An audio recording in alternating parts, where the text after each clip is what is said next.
고마웠어, 정말. 너무 보고 싶을 거야. 너 없이 어떻게 살아? 보호소 일을 6년 했어요. 별의별 이유로 버려지는 개들을 다 봤습니다. 그래서 처음엔 이것도 그냥 그런 경우라고 생각했어요. 근데 이상했습니다. 할머니는 서류를 쓰면서 손이 많이 떨렸습니다.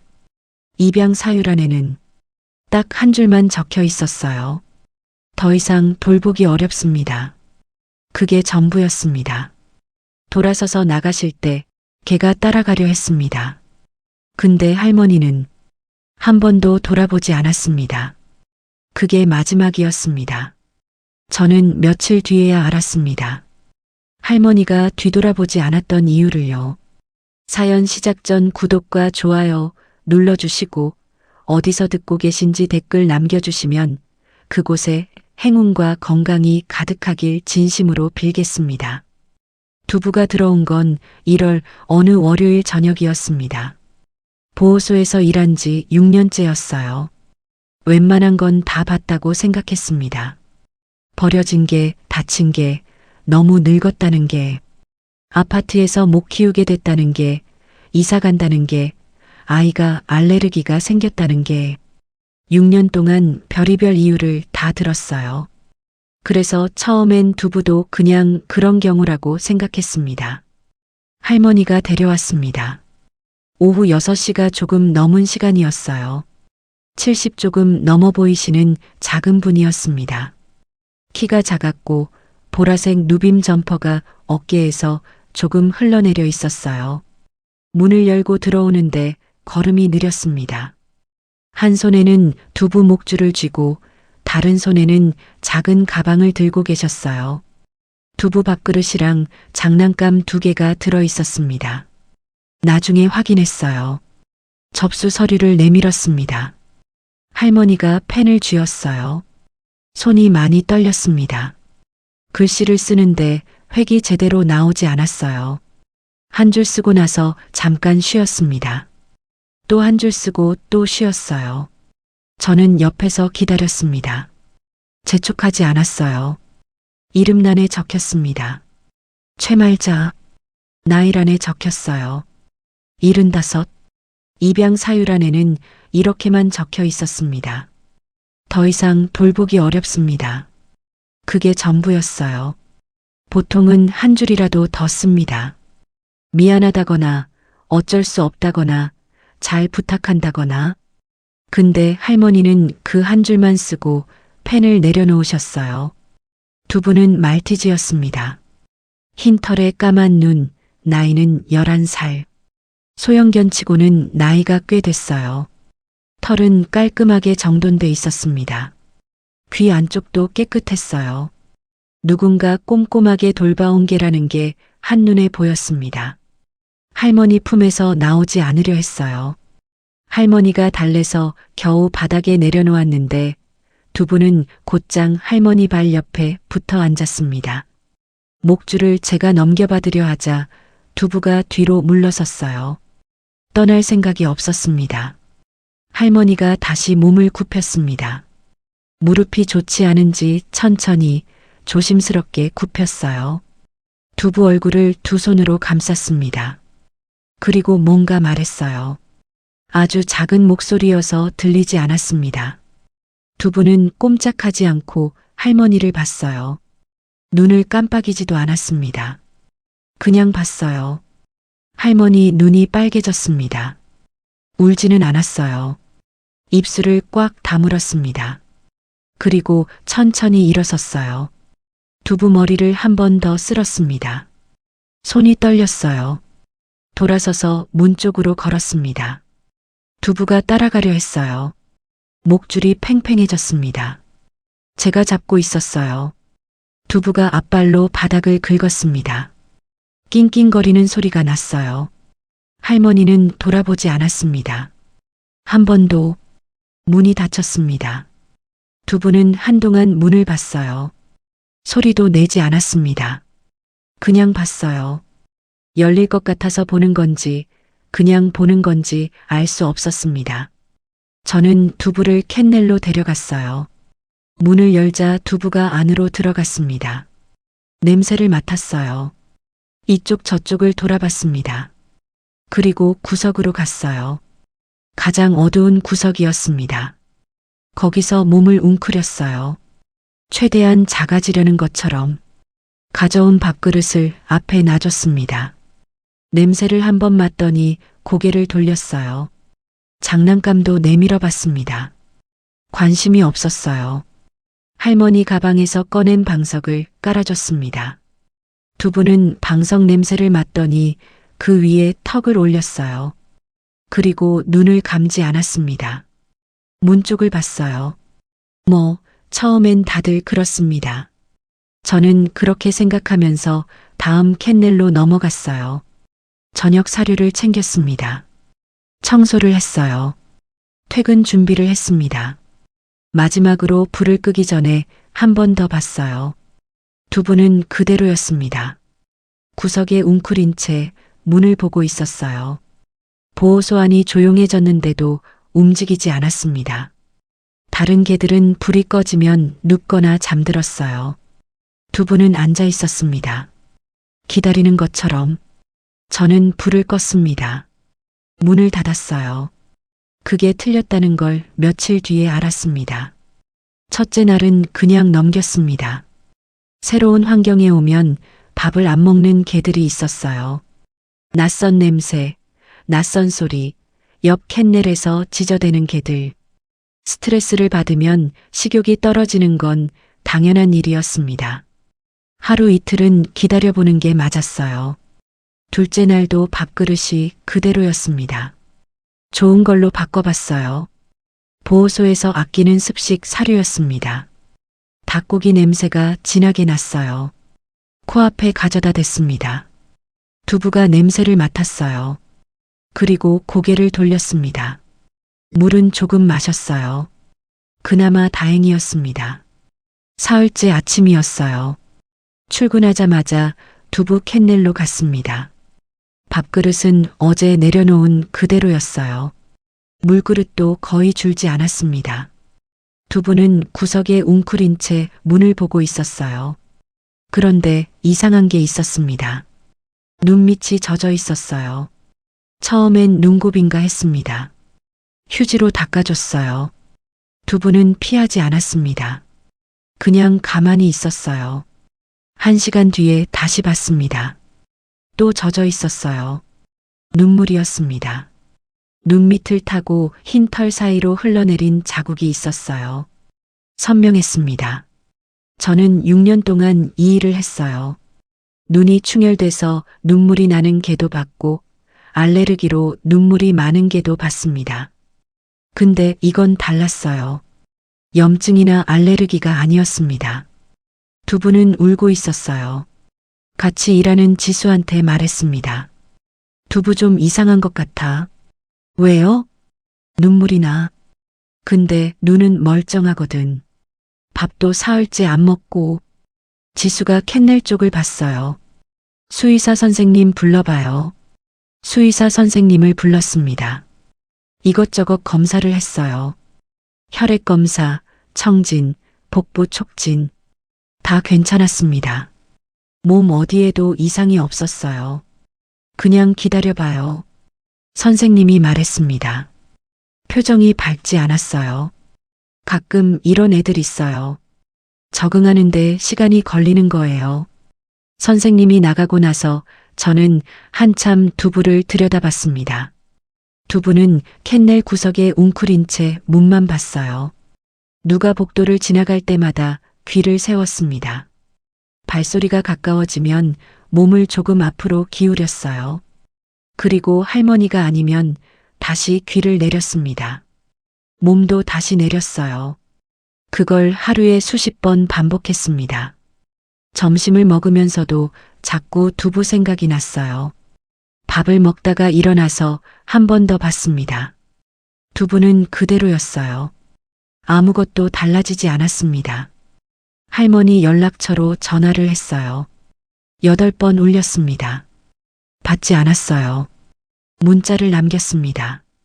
두부가 밥을 먹지 않는다고 혹시 평소에 좋아하는 음식이 따로 있는지 알 수 있냐고. 답장이 오지 않았어요. 그날 저녁 퇴근하면서 다시 한번 두부를 봤습니다. 밥그릇은 그대로였어요. 두부는 그대로 문을 보고 있었습니다. 눈밑이 또 젖어 있었어요. 저는 캔넬 앞에 잠깐 쪼그려 앉았습니다.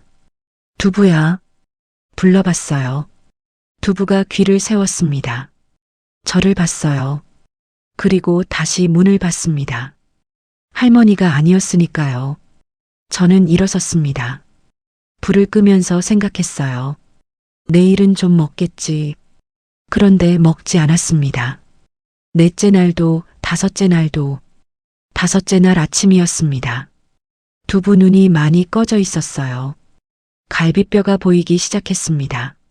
물은 조금씩 마셨지만 밥은 여전히 손도 대지 않았어요. 저는 출근하자마자 서류를 다시 꺼냈습니다. 최말자 75 수원시 8달구 전화를 다시 걸었어요. 꺼져 있었습니다. 지수가 옆에서 봤어요. 직접 가봐야 할 것 같은데요.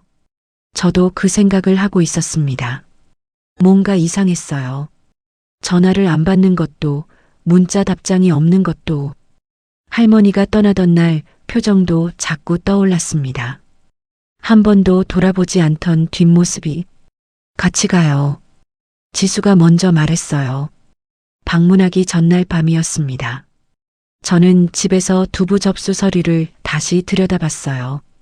비상연락처란에 이름이 하나 적혀 있었습니다. 아들, 이준혁? 캐나다 거주, 캐나다였어요. 그 한 단어가 마음에 걸렸습니다. 아들이 해외에 있으면 할머니 상태를 얼마나 알 수 있을까? 영상통화를 한다 해도, 목소리를 듣는다 해도 실제로 어떻게 사는지는 모르는 거였어요. 할머니가 괜찮다고 하면 괜찮은 줄 아는 거였습니다. 나중에 아들분과 통화하면서 알게 됐어요. 두부는 아들이 캐나다로 떠나면서 놓고 간 개였습니다. 준혁 씨가 캐나다로 발령을 받은 게 11년 전이었어요. 처음엔 잠깐이라고 했습니다. 1년 길어야 2년. 근데 그게 눌러앉게 됐어요. 현지에서 자리를 잡았고 결혼을 했고 아이가 생겼습니다. 떠나기 전날 준혁 씨가 두부를 데려왔어요. 2살짜리 말티즈였습니다. 엄마 혼자 계시면 적적할까봐 말동무라도 되라고. 할머니는 처음엔 손사래를 쳤어요. 내가 무슨 개를 키워. 귀찮게. 근데 준혁 씨가 두부를 안겨드리고 나서 할머니는 그날 밤 두부를 품에 안고 잤습니다. 준혁 씨가 나중에 웃으면서 말했어요. 엄마가 그 다음 날부터 두부 사진을 보내셨어요. 매일이요. 밥 먹는 사진, 자는 사진, 산책하는 사진. 저한테 전화하면 두부 얘기만 하셨어요. 11년이었습니다. 할머니는 혼자였어요. 남편은 오래전에 먼저 갔습니다. 친구들도 하나둘 줄었어요. 아들은 캐나다에 있었습니다. 명절에 영상통화를 했고 가끔 용돈을 붙여왔어요. 할머니는 항상 같은 말을 했습니다. 나는 괜찮다. 두부 있으니까. 아침에 눈을 뜨면 두부가 있었어요. 밥을 먹으면 두부가 옆에 있었습니다. 산책을 나가면 두부가 앞장섰어요. 밤에 TV를 보면 두부가 무릎 위에 있었습니다. 11년 동안 하루도 빠짐없이. 할머니가 병원에서 진단을 받은 건 작년 가을이었어요. 췌장암이었습니다. 말기라고 했어요. 의사가 말을 이었습니다. 치료를 해도 길지 않을 거라고, 통증 관리를 하면서 편안하게 지내시는 게 낫겠다고. 할머니는 고개를 끄덕였어요. 더 묻지 않았습니다. 알아봤자 달라질 게 없었어요. 버스를 타고 집에 왔습니다. 다리가 후들거렸어요. 창밖을 보는데 아무것도 보이지 않았습니다. 사람들이 타고 내렸어요. 버스가 섰다 출발했습니다. 할머니는 그냥 앉아 있었어요. 현관문을 여는데 두부가 달려왔습니다. 꼬리를 흔들었어요. 뛰어오르려 했습니다. 할머니가 쪼그려 앉았어요. 두부를 안았습니다. 한참을 그러고 있었어요. 두부 털에 얼굴을 묻었습니다. 소리가 나지 않게 울었어요. 두부는 가만히 있었습니다. 학지도 않고 움직이지도 않고 그냥 같이 있었어요. 언제부터 그랬는지 몰랐습니다. 그냥 알고 있었어요. 아들한테 전화를 할까 생각했습니다. 핸드폰을 들었어요. 준혁이 번호를 받습니다. 오래 봤어요. 그리고 내려놓았습니다. 캐나다에서 뭘 어떻게 하겠냐고. 비행기 타고 날아오면 그 돈이 얼마냐고. 애들도 어린데 회사도 다녀야 하는데 괜히 알렸다가 준혁이만 힘들어지는 거라고. 나 하나 때문에 아들이 마음 쓰는 게 싫었습니다. 그냥 혼자 가면 된다. 할머니는 그렇게 생각했어요. 근데 두부였습니다. 밥은 누가 주나? 산책은 누가 데려가나? 이 녀석 귀 안쪽 잘 안 닦아주면 냄새 나는데 그걸 누가 알고 닦아주나? 자기 걱정보다 두부 걱정이 먼저였어요. 우습다고 생각했습니다. 근데 우습지 않았어요. 겨울이 됐습니다. 할머니 몸이 빠르게 나빠졌어요. 그래도 두부 산책은 나갔습니다. 짧아졌어요. 아파트 단지 한 바퀴가 반 바퀴가 됐고 반 바퀴가 큰 길까지만 나갔다가 돌아오는 게 전부가 됐습니다. 그러던 어느 날이었어요. 큰 길 가로수 옆에 현수막이 하나 붙어 있었습니다. 파란 바탕에 흰 글씨였어요. 수원시 유기동물 보호소 사랑을 기다리는 아이들이 있습니다. 할머니는 한참을 봤어요. 할머니는 번호를 핸드폰에 저장했습니다. 그날 바로 전화하지는 않았어요. 한참을 생각했습니다. 내가 가고 나면 이 녀석은 어떻게 되나? 그 생각이 자꾸 걸렸습니다.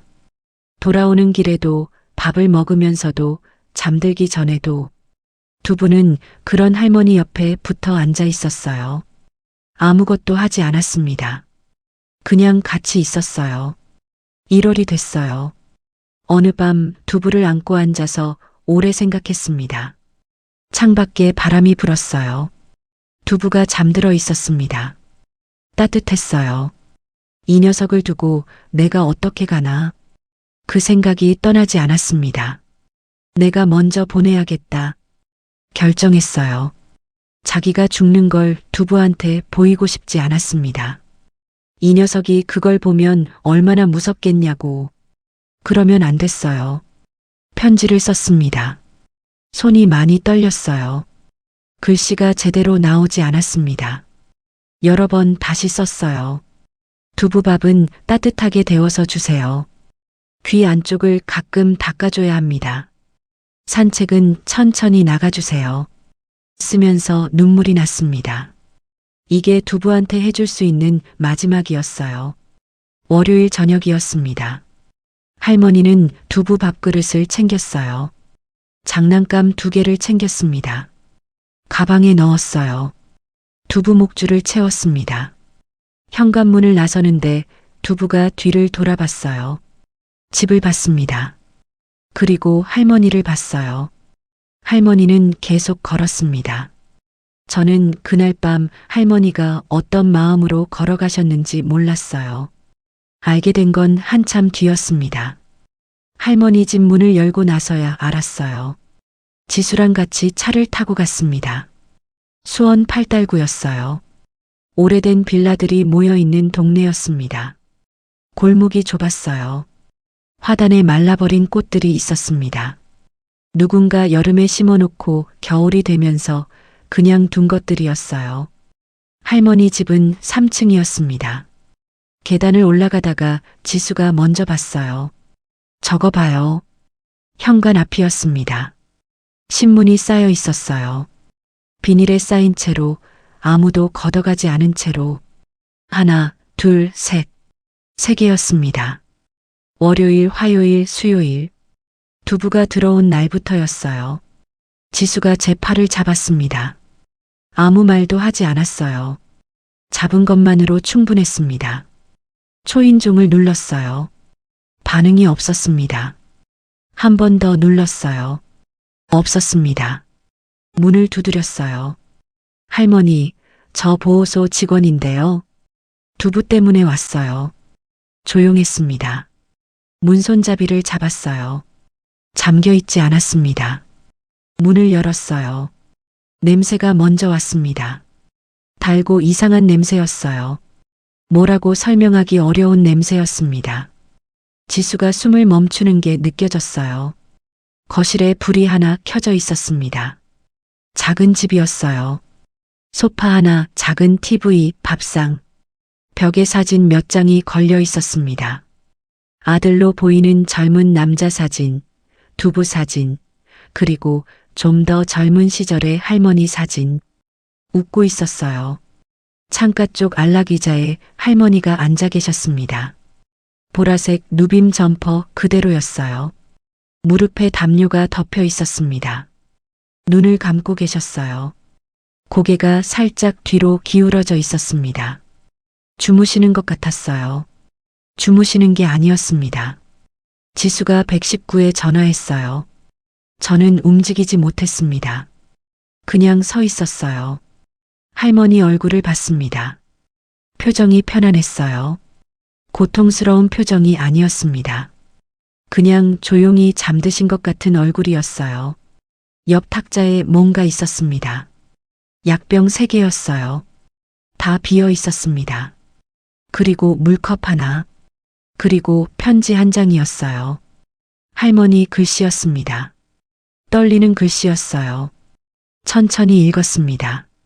저는 말기 최장암입니다. 아들한테는 알리지 않았습니다. 캐나다에서 뭘 어떻게 하겠습니까? 괜히 걱정만 끼치고 싶지 않았습니다. 강아지 두부를 먼저 보낸 건 제가 가는 걸 옆에서 보게 하고 싶지 않아서였습니다. 그 녀석이 그걸 보면 얼마나 무서울까 싶어서 저보다 두부가 더 걱정됐습니다. 두부밥은 하루 2번 아침 저녁으로 주세요.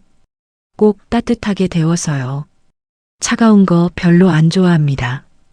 귀 안쪽을 가끔 닦아줘야 합니다. 안 닦아주면 냄새가 납니다.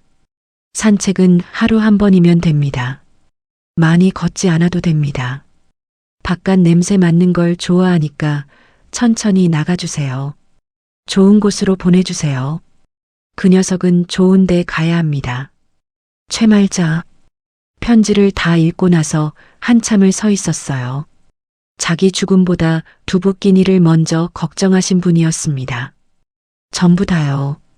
119가 오는 소리가 들렸어요. 계단을 올라오는 발소리가 들렸습니다. 지수가 현관으로 나갔어요. 저는 탁자 위를 봤습니다. 약병 옆에 사진이 하나 있었어요. 액자에 넣지 않은 사진이었습니다. 그냥 탁자 위에 놓여 있었어요. 두부 사진이었습니다. 어릴 때 사진인지 털이 복슬복슬했어요. 카메라를 보고 있었습니다. 할머니가 마지막으로 본 것이었어요. 구급대원들이 들어왔습니다. 저는 옆으로 비켜섰어요. 그들이 움직이는 동안 저는 창밖을 봤습니다. 1월의 수원이었어요. 회색 하늘이었습니다. 바람이 불었어요. 구급대원이 말했습니다. 사망 시각이 월요일 밤이라고. 저는 멈췄어요. 월요일 밤이었습니다. 두부를 보호소에 맡기고 그날 밤에 가신 거였어요. 그리고 두부가 밥을 끄는 게 사흘째 아침이었습니다. 할머니가 가신 시간이랑 두부가 눈물을 흘리기 시작한 시간이 겹쳐 있었다고 느꼈습니다. 저는 그게 우연이라고 생각하지 않습니다. 지금도 경찰이 왔어요. 서류를 작성했습니다. 이것저것 물어봤어요. 지수가 대답했습니다. 저는 잘 들리지 않았어요. 나오면서 현관을 봤습니다. 두부 목줄이 걸려 있었어요. 여분으로 남겨둔 것이었습니다. 옆에 간식 봉지도 있었어요. 반쯤 남아 있었습니다. 할머니가 마지막까지 쓰던 것이었어요. 계단을 내려오면서 지수가 말했습니다. 두부한테 어떻게 말해요?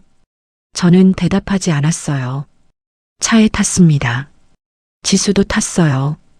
한동안 둘 다 말이 없었습니다. 시동을 걸었어요. 그냥 앉아 있었습니다. 창밖에 빌라 골목이 보였어요. 말라버린 화단이 보였습니다. 바람의 가지가 흔들렸어요. 지수가 먼저 말했습니다. 할머니, 많이 외로우셨겠다. 저는 아무 말도 하지 않았어요. 할 수 있는 말이 없었습니다. 그냥 차를 출발시켰어요. 보호소로 돌아왔습니다. 두부 캔넬 앞에 섰어요. 두부는 여전히 구석에 웅크려 있었습니다. 문을 봤어요. 제 얼굴을 봤습니다. 그리고 다시 문을 봤어요. 할머니가 아니었습니다. 저는 캔넬 앞에 쪼그려 앉았어요. 한참을 그렇게 있었습니다. 두부한테 뭔가 말하고 싶었어요. 근데 뭘 말해야 할지 몰랐습니다. 할머니가 같다고 말하면 알아들을까? 알아들으면 어떻게 될까? 아니, 이미 알고 있는 것 같았어요. 그래서 밥을 안 먹는 것 같았습니다. 할머니가 너 많이 걱정하셨어. 혼잣말처럼 나왔어요. 두부가 귀를 세웠습니다. 저를 봤어요. 그리고 다시 문을 봤습니다. 그날 밤 잠을 못 잤어요. 할머니 편지가 자꾸 떠올랐습니다. 떨리는 글씨로 적은 그 문장들이 두부밥은 따뜻하게 데워서 주세요. 귀 안쪽을 가끔 닦아줘야 합니다. 산책은 천천히 나가주세요. 자기 죽음보다 두부 끼니를 먼저 걱정하신 분이었어요. 그 생각이 떠나지 않았습니다. 다음 날 아침 아들분께 전화를 드렸어요. 캐나다였습니다. 시차가 있었어요.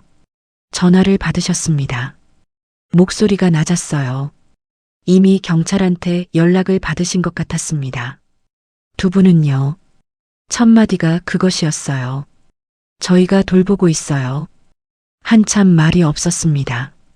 엄마가 그 개를 얼마나 좋아하셨는지 새벽에도 일어나서 밥 챙겨주시고 저한테 전화하면 두부 얘기만 하셨어요. 목소리가 갈라졌어요. 제가 2달 전에 전화했는데 괜찮다고 하셨어요. 아무 말씀도 없으셨어요. 진짜 괜찮으신 줄 알았어요. 잠깐 말이 끊겼습니다. 제가 더 자주 연락했어야 했는데 저는 아무 말도 하지 않았어요. 할 말이 없었습니다. 근데 두부는 제가 데려가고 싶은데 아시다시피 사정이 여의치 않아요. 두부한테는 미안하지만 아직 아이들이 어리고 현실적으로 캐나다까지 데려오기도 조금. 걱정 마세요. 제가 데리고 있을게요. 말하고 나서야 알았어요. 제가 그 말을 하려고 전화를 드렸다는 걸. 퇴근 후에 할머니 집에 다시 갔습니다. 아들분이 허락하셨어요. 두부한테 필요한 것들을 챙겨가도 된다고. 열쇠는 아들분이 알려주신 곳에 있었어요. 현관 앞 작은 화분 밑이었습니다. 집안은 어제랑 똑같았어요. 아무도 건드리지 않은 채로 안락의자의 담요가 그대로 있었습니다. 탁자 위에 두부 사진이 그대로 있었어요. 잠깐 서 있었습니다. 할머니가 여기서 혼자 지내셨겠구나 하는 생각이 들었어요. 이 작은 거실에서 두부랑 둘이서 11년 동안 아들은 캐나다에 있고 친구들은 하나둘 줄고 그래도 괜찮다고 하시면서 두부 밥그릇을 챙겼어요. 장난감 2개를 챙겼습니다. 캔넬 구석에서 두부가 쓰던 방석도 챙겼어요. 할머니 냄새가 벨대로 밴 것들이었습니다. 그리고 안락의자 등받이에 걸려 있는 걸 봤어요. 보라색 누빔 점퍼였습니다.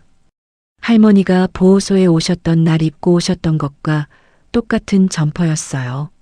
아니, 같은 건지 여분인지 알 수 없었습니다. 다만 거기 걸려 있었어요. 오래 걸려 있었던 것처럼 들었습니다. 가슴에 안았어요. 냄새가 났습니다. 오래된 집 냄새, 파스 냄새, 그리고 뭔가 따뜻한 냄새. 설명하기 어려운 냄새였어요. 할머니 냄새였습니다. 챙겨서 나왔어요. 보호소로 바로 갔습니다. 퇴근 시간이 훨씬 넘어 있었어요. 지수가 아직 남아 있었습니다. 이게 뭐예요? 할머니 점퍼예요. 지수가 아무 말도 하지 않았어요. 그냥 고개를 끄덕였습니다. 두부 캔넬 앞에 섰어요. 두부는 여전히 구석에 웅크려 있었습니다. 문을 열었어요. 그리고 점퍼를 내밀었습니다. 두부가 코를 가져다 댔어요. 한 번, 두 번, 그리고 얼굴을 파묻었습니다. 온몸으로 냄새를 맡았어요. 10분이 지났습니다.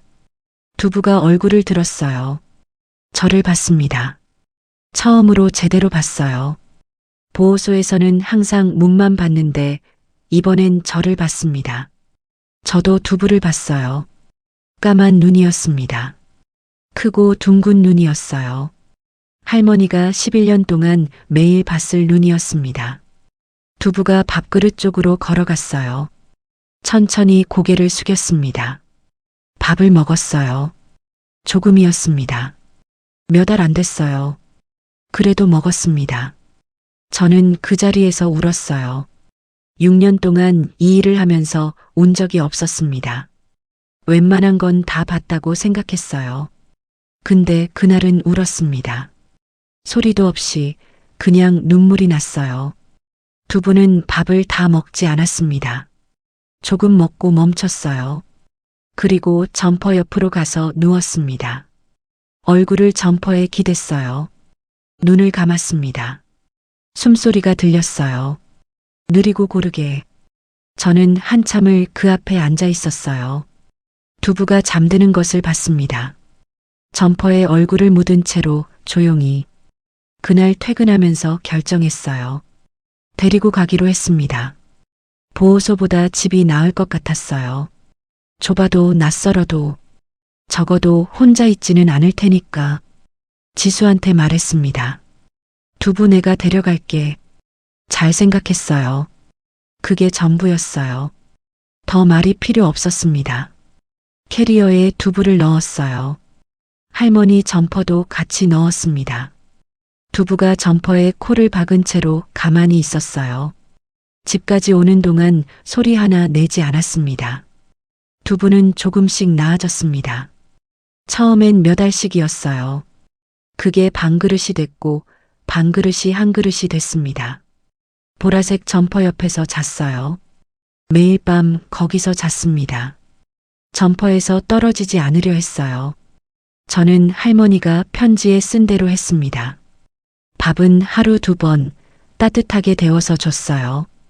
귀 안쪽을 일주일에 1번 닦아줬습니다. 할머니가 편지에 쓴 것들을 하나씩 지켜나갔어요.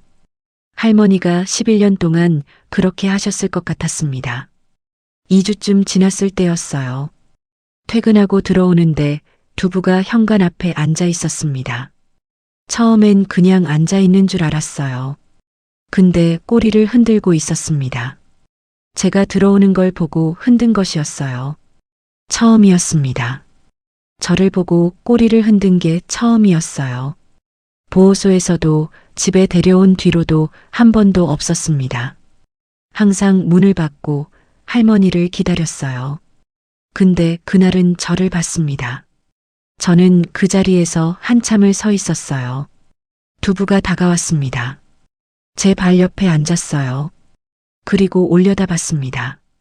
까만 눈이었어요. 크고 둥근 눈이었습니다. 쪼그려 앉았어요. 두부 머리를 쓸었습니다.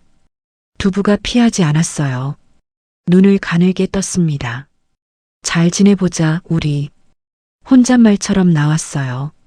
두부는 꼬리를 한번 흔들었습니다. 그걸로 충분했어요. 3주쯤 지났을 때였습니다.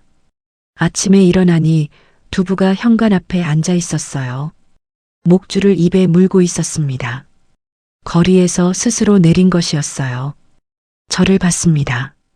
꼬리를 흔들었어요. 산책 가고 싶다는 것이었습니다. 스스로 뭔가를 원한다는 걸 표현한 게 처음이었어요.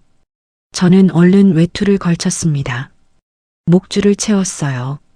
문을 열었습니다. 두부가 앞장서서 나갔어요. 찬바람이 불었습니다. 두부는 개의치 않았어요. 코를 땅에 대고 냄새를 맡으면서 걸었습니다. 느렸어요. 자주 멈췄습니다. 저는 그냥 따라갔어요.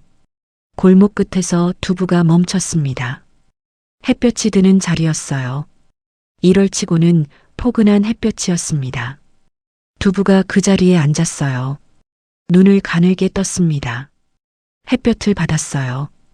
저도 옆에 쪼그려 앉았습니다. 바람이 지나갔어요.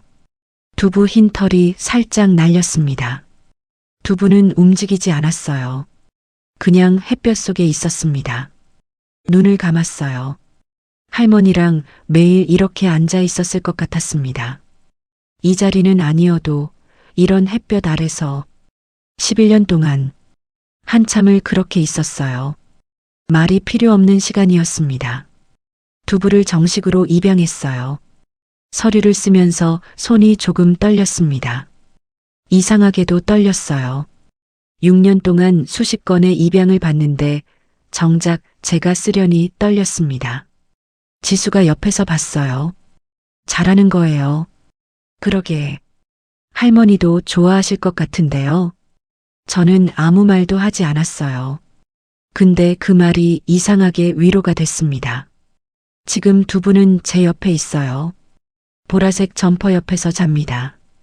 매일 밤 점퍼에서 제 냄새가 나기 시작했어요. 할머니 냄새는 조금씩 옅어지고 있습니다. 그래도 두부는 거기서 자요. 습관이 된 것인지 아직도 거기서 할머니를 찾는 것인지 알 수 없습니다. 아마 둘 다일 것 같아요. 가끔 두부가 현관 쪽을 봅니다. 아무도 없는데 봐요.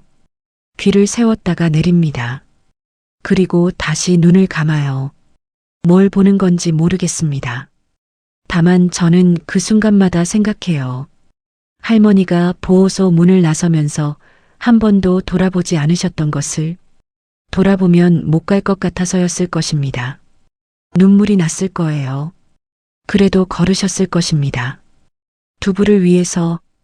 할머니가 마지막으로 한 일이 뭔지 생각해요. 치료를 더 받은 것도 아니었습니다. 아들한테 전화를 한 것도 아니었어요. 자기 걱정을 한 것도 아니었습니다. 두부를 안전한 곳에 보낸 것이었어요. 자기가 가는 걸 옆에서 보게 하고 싶지 않아서. 그게 할머니의 마지막 사랑이었습니다.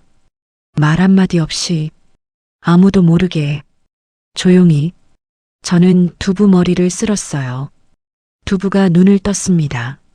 저를 봤어요. 꼬리를 2번 흔들었습니다. 그리고 다시 눈을 감았어요. 그걸로 충분했습니다. 혹시 지금 곁에 반려동물이 있으신가요? 오늘 한 번만 더 안아주세요. 이유 없이 그냥 할머니가 마지막 밤에 두부를 안았던 것처럼 아무 말 없이 그냥 오래. 구독과 좋아요는 이런 이야기를 더 많은 분께 닿게 해줍니다. 다음 이야기에서 또 뵙겠습니다.